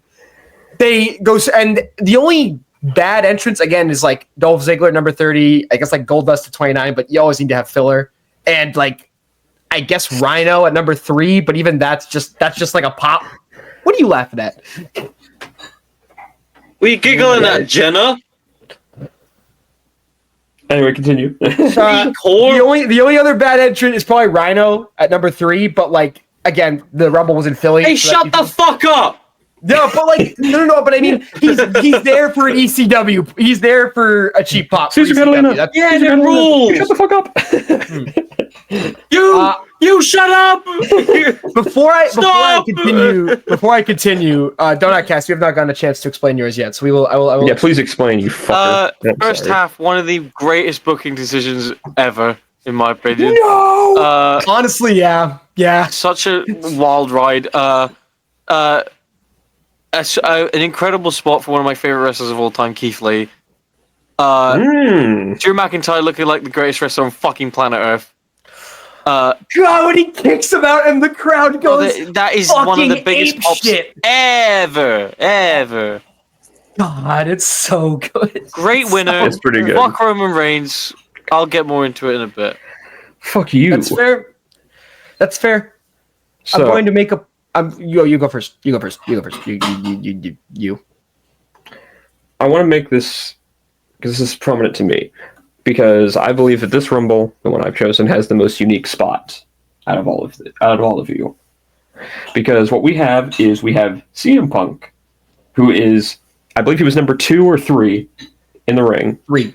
3? Was he 3? Okay, yeah. So he was 3 in the ring, and he eliminates. I forget who it was. Doesn't matter. Eliminates someone, and then just starts going on a sermon. And just keeps doing it. Another person comes in, eliminates him, says, "As I was saying," and he just keeps on going this whole spot. And I love when the Rumble does something very unique like that. And I think it's not really utilized to that extent a whole lot. I do think the closest one to it is probably Simon's, but even still, not as much. When did that happen in mine? Because I think it was the part where. Is it Elias? Elias? No. Yes, it was Elias. Yes, that's what it was. I was also going to mention, I mean, it's the worst Royal Rumble of all time, but still, 2015, they tried to do that with Bray Wyatt. They had Bray Wyatt throwing people out for like the first few entrants when he came in at like number 5.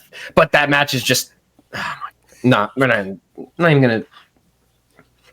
Jesus Welcome Christ. home to Philly. Well, howdy do, sir. Welcome to Philly. Pat McAfee, what happened? Sir? Uncle Howdy died. Well, close enough. Sorry. That was bad. I'm so sorry.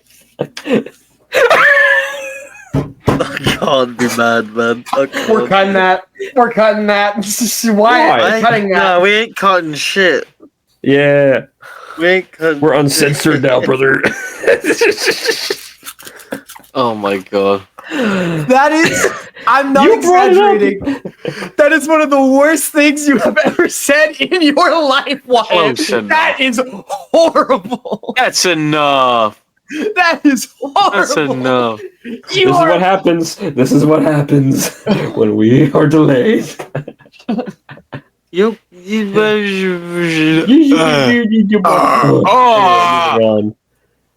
Moving on. All right, Much like I have a topic. I have a topic to discuss. Yep. Wyatt, we're going to talk about returns in the Rumbles.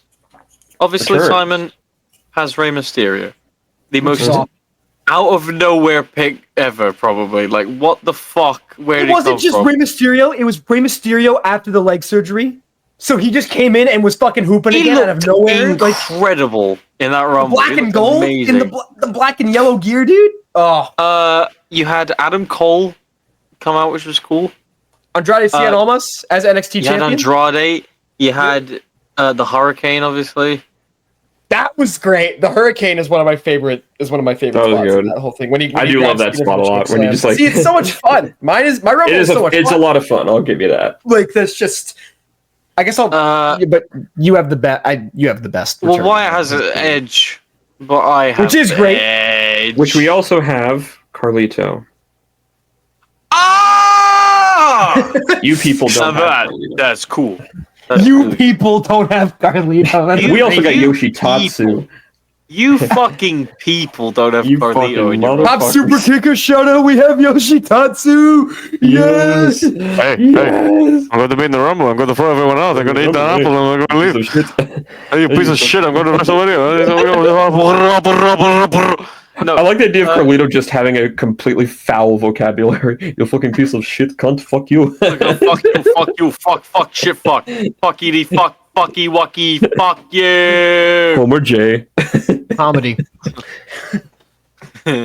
No, I have the best one. It's Edge. No, It is Edge. I'm going to. Mine is also Edge though, and mine's Yeah, the but mine's better one. better. I'm going to make my point, my first point against you guys. Be honest with yourselves, okay? Your rumbles have spurts of greatness. You know, you have you have spurts of like. Spurts. You have Shawn Michaels Who carries the entire Rumble for the most part. throughout the entire thing, which is a valid choice. A valid choice. Cass has the first half, obviously, with Brock Lesnar, which is fantastic in hindsight, even though there are some eliminations there. It's like, do we have to chuck Cesaro out that easily? Do we have to chuck Keith Lee out that easily? That kind of Also, with Sheamus the is eliminated spider. way too early in yours. Just saying. Eric Rowan with the spider. Sheamus is eliminated way too early in yours, Simon. But that's part of the bit, though. No, that's no. Let's That was on his birthday, and it was a great Heath Slater spot. It was great. Yeah, and let's be real here. Sheamus at this point was not back to being the hooper that he is now. He was in the bar when the bar was really stale and not nearly as good as they used to be at that point. And that was a payoff to a 20-minute long bit of Heath Slater getting his balls kicked in the entire time down the entrance. That was fun. That was a lot of fun. Amazing. Genuine. How many times in WWE's PG era did the comedy just make you groan or make you just fucking hate it? Like, No, now that I think about it, like nearly every entrant in Simon's Rumble is like I can remember Substantial. something that happens. It is pretty substantial, good, yeah. right? You go You from have, like, Balor and even Rusev. Matt Hardy. I remember him having the Bray Wyatt stuff. Like that's when they teased them teaming up. Adam Cole. Big E feeding Heath Slater the pancakes. That was Kofi Kofi's Kingston spot. getting a Dude, Kofi fucking pogoing over the rope.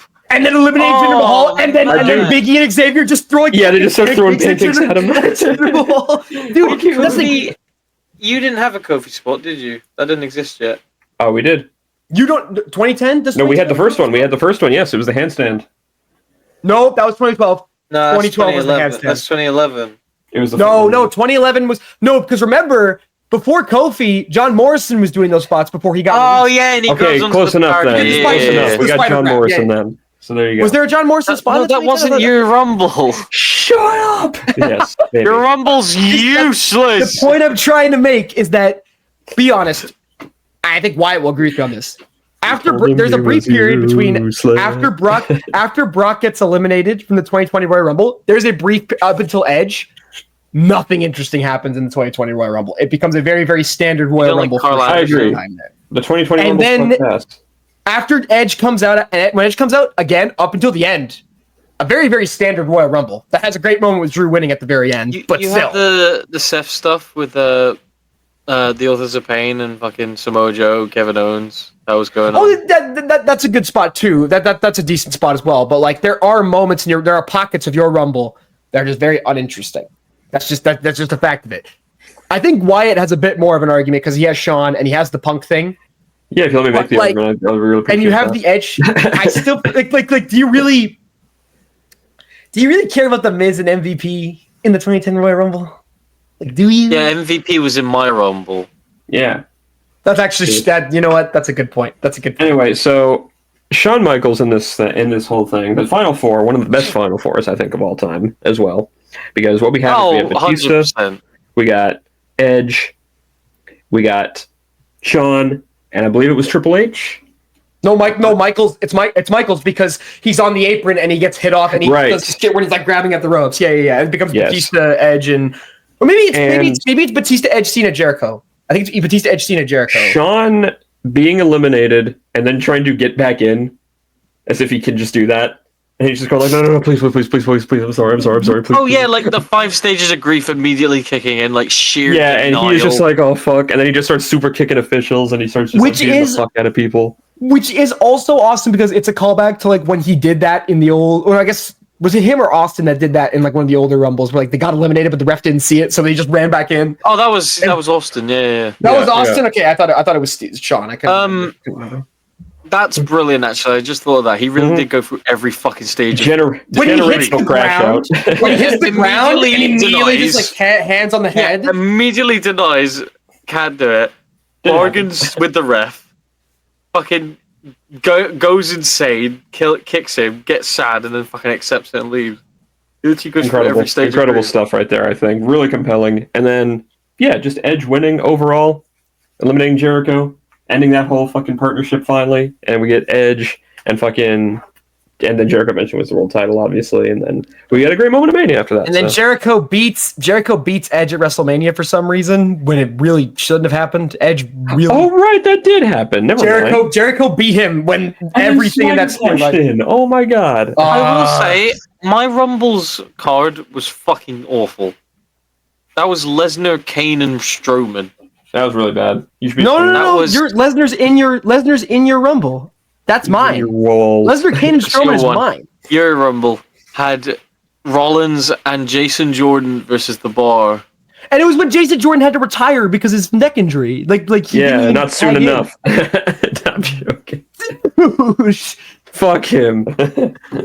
Jesus Christ. I do not affiliate myself with this man. Green man.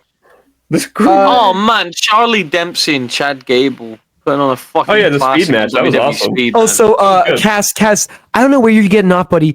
Your Royal Rumble has Roman Reigns and Baron Corbin in a Falls Count Anywhere match, and Bayley versus Lacey Evans. Baron Corbin! You do also have the best. You have the best fucking strap match in WWE though, with Fiend and Daniel Bryan, which is actually a great match. That's a fucking great match, Fiend and Daniel. No, yeah, seriously, go back, Wyatt. Go back and watch that match again. It's I will really stick to Karrion Kross and Drew McIntyre. Yeah, man. Yeah, man. See, he gets it. Yeah. Shit. I'm gonna make the point. I think Donut Cass is out first because he has so many pockets of his. What are you talking about? I think he's out first. No, I have the best winner of all. I kind of agree. You just said I have the best winner. What are you talking Your about? WrestleMania fucking sucked. Yeah, and what happened at yours? It was the best WrestleMania of all time. Anyway, guys, mine actually had an overarching story instead of just one Glup Shitter return. Why? Who you voting out? Move your fucking ass out, bro. You're over the top rope. You can't vote me out before fucking Great Khali. My Rumble's really good. It had Keith Lee and Lesnar squaring off. You have Drew McIntyre. You have one cool spot with Lee. There's like 5 fucking spots that are amazing. No, The Biggie, Kofi, and Rey Mysterio team up is awesome. The first half of that Royal Rumble is great, and then Edge comes out and it's great. Drew wins at the end, it's great. But there are so many spots in between where nothing happens. Exactly. I think mine was the most unpredictable because it literally changed every 5 seconds, I feel. I think I'd argue mine is more predictable because I feel like by the end of yours, it was pretty clear it was probably going to be Edge. I feel like yours was like when Shawn gets really it was between Edge and Shawn at the end. It was one of them. Batista. No. I quit. When you look at his Looney Tunes ass like arm cast. Yeah, getting beat to neck brace. He's got a big black eye. You think I won't do it? Mine has the most unpredictable Final Four because those 4 guys, any of them could have fucking won. Mm-hmm. Just given the way the match was laid out. Yeah, which is why I think I personally believe that Simon his pick is better than Cass's because I would rather rewatch that Rumble than watch the 2020 Rumble. I'm sorry. Because that's the thing. I'll rewatch whenever I rewatch the 2020 Men's Royal Rumble, I'll watch the first half, I skip to Edge, and then I skip to the last few entrants, and then that's it. I never rewatch it in full. Okay. 2018 Royal Rumble. Cass out. Cass, you're voting me out. Simon, who are you voting out? I want to make it very clear. I think 2020 and 2010 are both great Royal Rumbles overall. I think they are both great Royal Rumbles, genuinely. I think they have even amounts of pockets of not much happening, but I also think that the Shawn story going across the entire Rumble kind of helps yours more. And I'm going to pick 2010 just because of that, because of Shawn's part. So yes, you're out. Get out! Get out! Get out! Stop. It's hurting me. A moment, Now. please. Yes?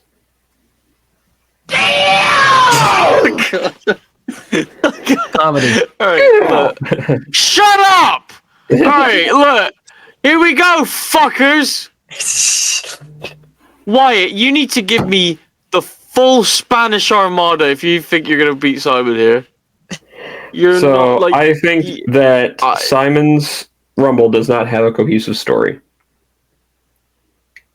There's no cohesive story to any Rumble. I think it's mostly just fun. It's fun, but in the sense of like, you know, as Scorsese would put it, theme park ride. Oh, get the fuck out of here! Mine is a bit more obscure He tried to hit than me with a yours. Scorsese quote. Look at this guy. I'm gonna.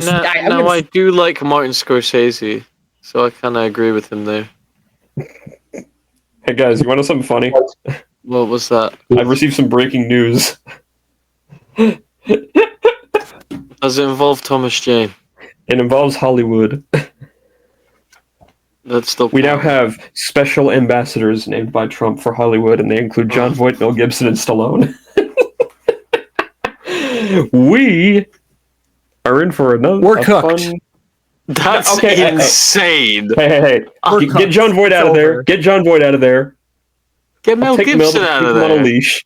Stallone, I don't know what. I think he's just doing this to spite Arnold. I'm only So, doing it to spite. Ambassadors on film. This is Yeah, fine. special ambassadors because he wants to make Hollywood stronger than ever. Dude, I can't fucking. Anyway, moving on. My hope. Strongest. Yours had story going into it. I think my match created a ton of in-ring narratives, and I think that's way more impressive. And it has a ton of little mini arcs that were made in the match with no build, but they come off just as satisfying. The previously established Heath Slater build, one of the funniest moments in Rumble history.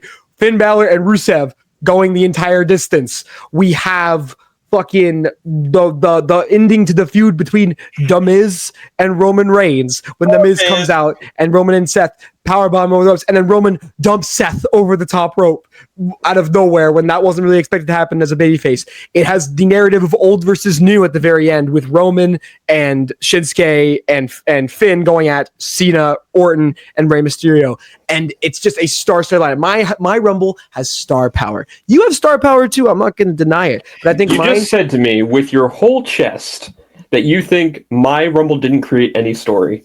No, I said none. You fucking did. I said you had stories going in. I said you had stories going into it, not created it. Afterward, yes, we fucking did. No, but you had stories going into it. My match created stories during the match, and I think that's a bit more impressive. At the same time, fucking mine has the most stacked. This was when WWE's roster was arguably the most stacked it had ever been, and they made use of every single one except fucking Goldust. Mm-hmm. And even then, it's Dustin Rhodes, and Dustin Rhodes is good, but like that was Goldust, and he was just there to get eliminated by Dolph Ziggler. That's the only bad part about this Royal Rumble. Your Royal Rumble has an extended sequence. Yes, go ahead. MVP and The Miz fighting each other, bro. Who gives a shit? Who gives a It's shit about MVP. that? It's MVP. What's wrong What do with you really MVP? want to see? You want to see Rey Mysterio in the best shape of his life, hooping like he's fucking 25 years old out of nowhere? What do you want to see? What would you rather? I would rather see compelling stories than just clip shittos. Yeah, and mine is compelling. The crowd in my fucking match is going apeshit for the entire thing. It's excellent in-ring work from the best roster in the world at the time, and it was an example of how good WWE's in-ring product could have been at that time if it wasn't run by a geriatric old dipshit. Man, I love Titus O'Neil.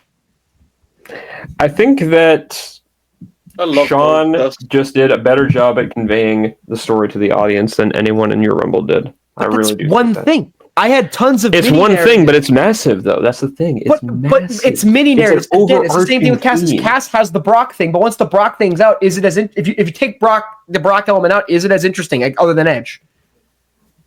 Well, If you can't take Sean out of this see- Rumble, 'cause is it see, that you can special? take Edge out because it's a small thing at the end of the day. It's a big moment, sure, but overall the story isn't that long. The Sean story is quite lengthy and takes up almost the entire Rumble.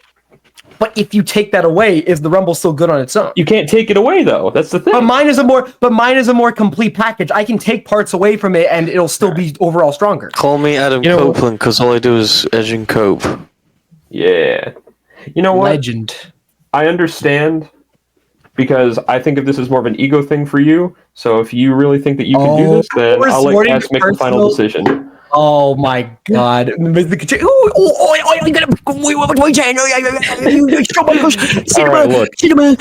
You sound like a bloodline stand. Fucking Nav Treeks over here. Okay. Oh, that's what we're going with this, huh? We're going with actual long-term veteran Shawn Michaels, who is probably one of the greatest to ever exist. Oh, I don't deny it, but you're all about your cinema. Shawn Michaels and The Undertaker. Shinsuke Nakamura, Roman Reigns. I like feeling things in the Rumble. Sorry, I like in-ring storytelling. You're telling me you didn't feel anything when Shinsuke dumped Roman out and won? Nah, you're sorry, I'm not one of you fucking New Japan vanilla midget marks who like their spots.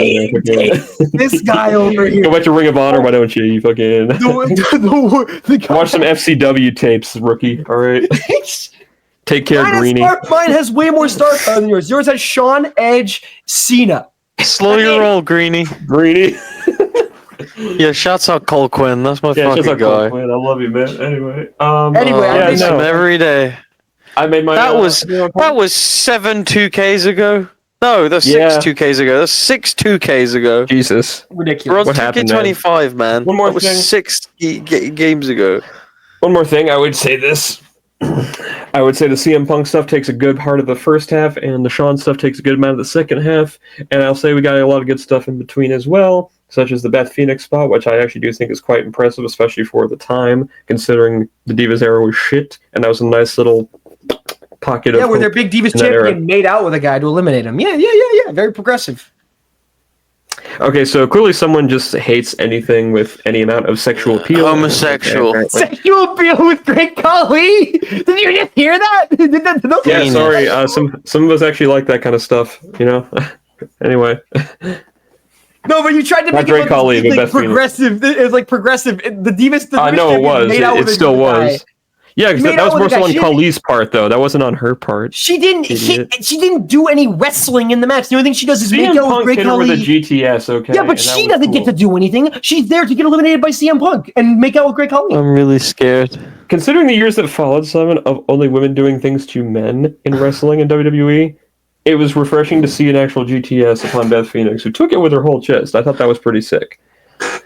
That was actual progressive. My shit. I got lotion on my shit. I'm stroking my shit. I want this. Jonah Cass, pick the winner. Pick the winner.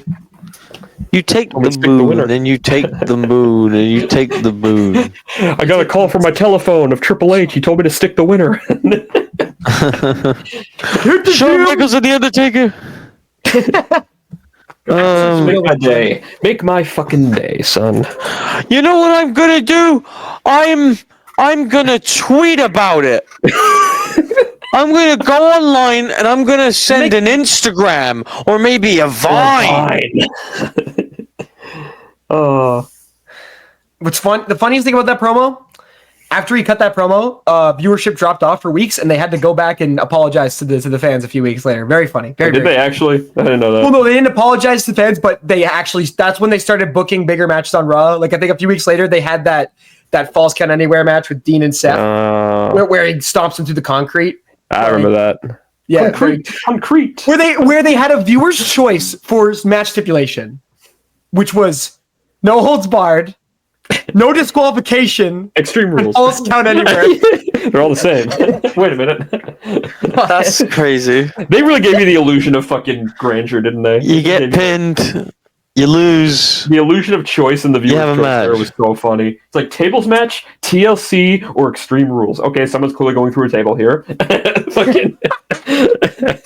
That's no, funny. dude. When they tried to do like special guest referees and they'd make two options complete garbage and then make the third one the most object for Orton and Bryan when it was like Booker T, Bob Backlund, and Shawn Michaels. Who the fuck is everybody gonna pick, dude? Bob Backlund. Yeah, anyway. I think I've made my choice. Are you ready? Hello? Clip. Chat What is clip it? this. Chat clip this. Chat clip this. Clip this now. Watch it. This is gonna be funny. I want to see this clip later on Twitter when all the funny people are watching it. All right. I think it goes without saying. I'm afraid there's no real debate. I love both points. If I had the opportunity to go back and watch a Rumble, experience it as if I thought it was the greatest Rumble of all time, I sadly do have to go with 2018. It just is, man. It is my favorite winner, and like there's like 50 fucking memorable things about it. There's nothing wrong with that Rumble, man. Sure, man. It's so good. No, yours is like very much on par, though. No, I understand. People very much undermine 2010. I love 2010.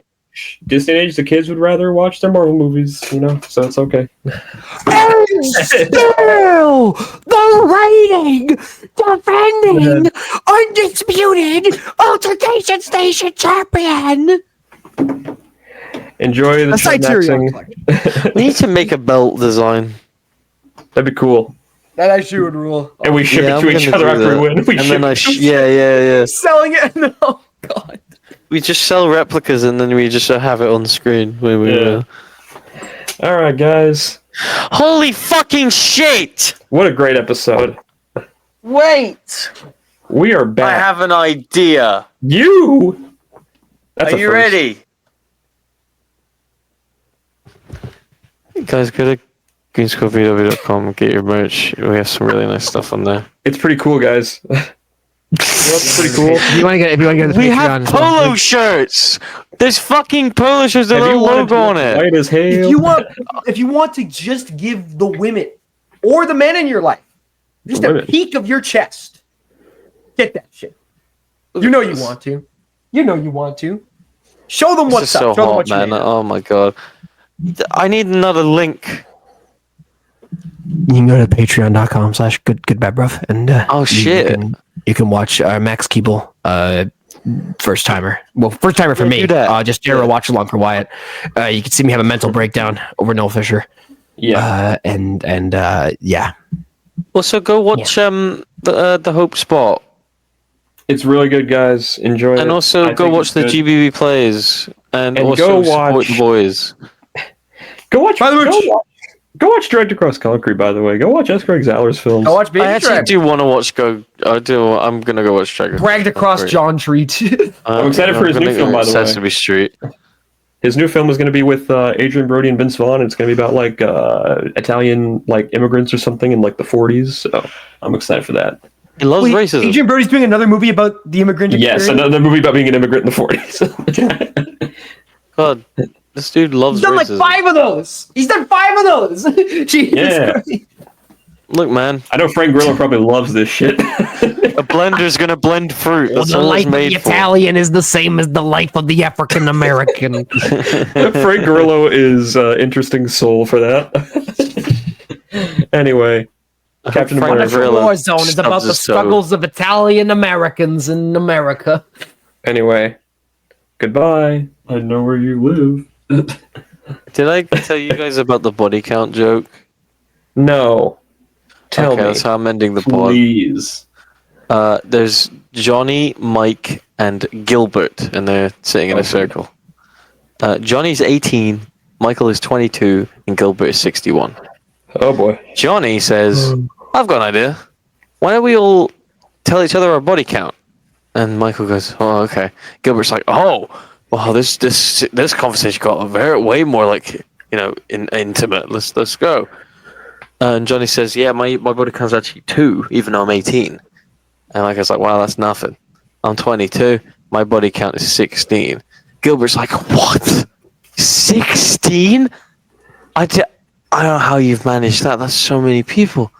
And then Michael goes, well, Gilbert, you've been around for a while. What's your body count? And he goes, well, not to come off like the cold turkey here, but I've only actually killed one person.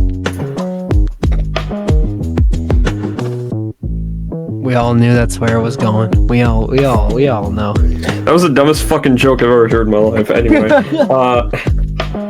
Fuck you. Gilbert was my bestest good friend. And